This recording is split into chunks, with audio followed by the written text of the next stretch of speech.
Estados Unidos, por ejemplo, se ha incurrido anoche para incentivar el proceso de vacunación. El tema del otorgamiento de tickets de loterías para tú poder ganar $5 millones, por ejemplo, fue demostrado que incrementó la cantidad de personas que fueron al proceso de vacunación, otorgar becas a los estudiantes, y yo he propuesto algunas en el artículo que publiqué hace 2 semanas, que luego también vi a Hugo Veras, que lo mencionó hace unos días. Por ejemplo, el tema del acceso al transporte público por un periodo determinado si tú presentas tu tarjeta de vacunación, excepciones fiscales o igual incremento en las ayudas sociales que otorga el Estado, por ejemplo, en el tema del plan social, pues pueden llevar a las personas a corregir ese sesgo de manera inconsciente y adoptar y acudir al proceso de vacunación. Que incluso, con tu permiso, Roberto, hay que decir que es algo que incluso se practica en nuestro país, para que la gente tenga una idea, al menos en el gobierno anterior, no sé ahora cómo se corresponderá, pero para que muchas familias tuvieran acceso a ciertas ayudas que daba el gobierno, tenían que cumplir una serie de requisitos, de que los niños fueran a la escuela, de que tal cosa fueran, o sea, cumplir una serie de cosas a nivel familiar que le permitían entonces tener acceso a esa ayuda social. ¿Qué te quiere decir con eso? Bueno, la educación es obligatoria por Constitución en nuestro país, sobre todo hasta los niveles primarios. Es obligatoria. Había padres que no mandaban a los chiquitos al colegio por X o por Y, o por su propia situación económica, no les daban prioridad ni importancia, pero era obligado llevar a los chiquitos a la escuela.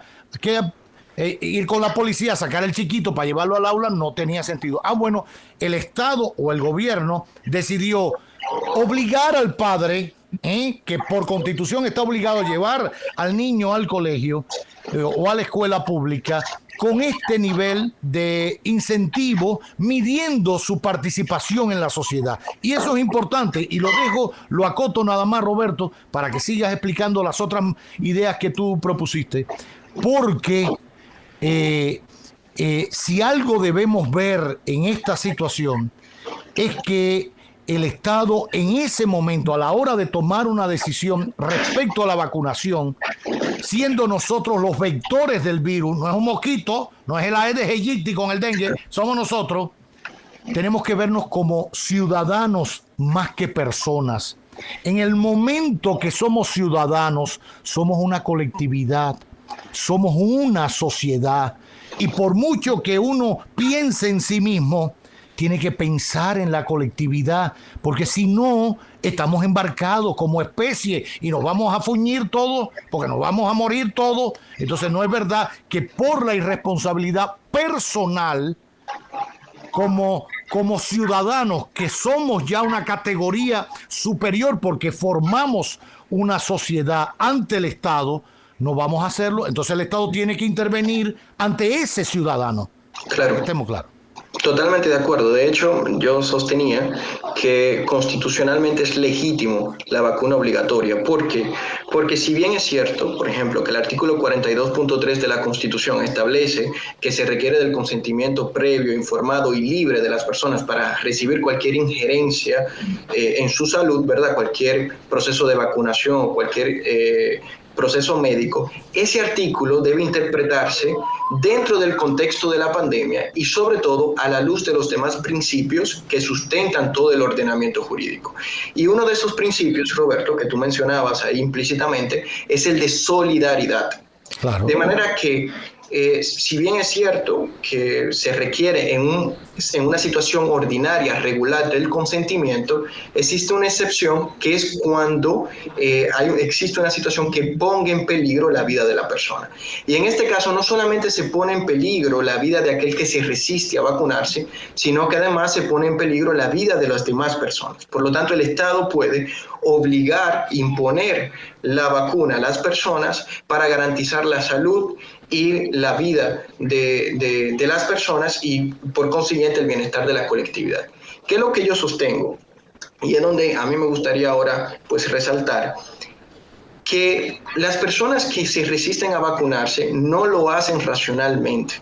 No lo hacen porque hicieron un análisis de costo-beneficio racionalmente, sino que no se resisten a vacunarse, no van por sesgos. Por ejemplo, el famoso chip, asuntos religiosos, el tema de las supuestas pérdidas que van a recibir. Esos no son análisis racionales. Realmente. Entonces, imponer una vacuna, imponer una sanción para el que no se quiera vacunar, no va a eficientizar el proceso. Creo que va a ser al revés, va a radicalizar todavía aún más a quien está negado de manera racional, claro, porque lo va a ver como una represalia a su forma de pensar, una agresión.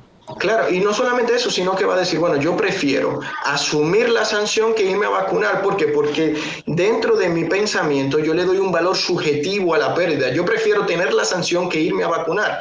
Entonces el Estado lo que tiene que incentivar, y para muestra hasta un botón, la prohibición de la juca. Nosotros prohibimos por ley una juca. El consumo de la juca, pero la juca se sigue consumiendo en lugares públicos y privados.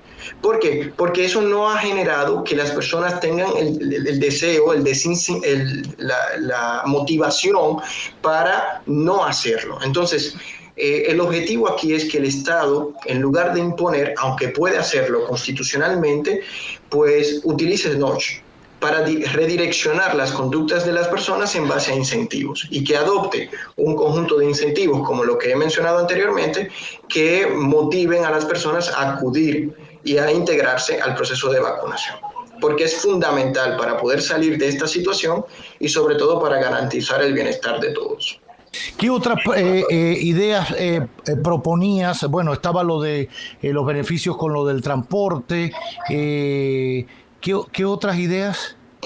Podríamos hablar de exenciones fiscales, también el incremento, por ejemplo, de las ayudas sociales que da el Estado. Si tú presentas tu tarjeta de vacuna, pues vamos a incrementarla. Si damos 2.500 pesos, vamos a adicionarle 1.000 pesos más. Es decir, ayudas que le permitan a las personas acceder o paliar los efectos negativos de la crisis sanitaria. Por ejemplo, créditos que te permitan acceder a la alimentación, al transporte, cosas que realmente le importe a aquellas personas que están actuando con comportamientos anómalos.